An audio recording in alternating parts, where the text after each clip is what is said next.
ఆకాశం దిగి వచ్చి మబ్బులతో వెయ్యాలి మన పందిరి.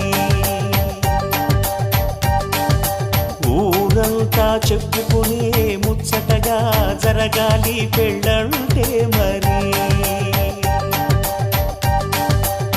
చెరిసగమవమని మనసులు కలుపుతూ తెర తెరిచిన తరుణం.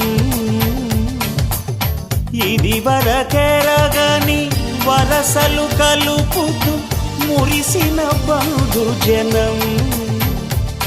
మా ఇళ్ళలేత మా వెళ్ళ తోరణాలన్నీ పెళ్లి శుభలేఖలే. అక్షింతలేసి ఆశీర్వదించమను పిలుపులైన వీగాలులే. ఆకాశం దిగి వచ్చి మబ్బులతో వెయ్యాలి మన పందిరి.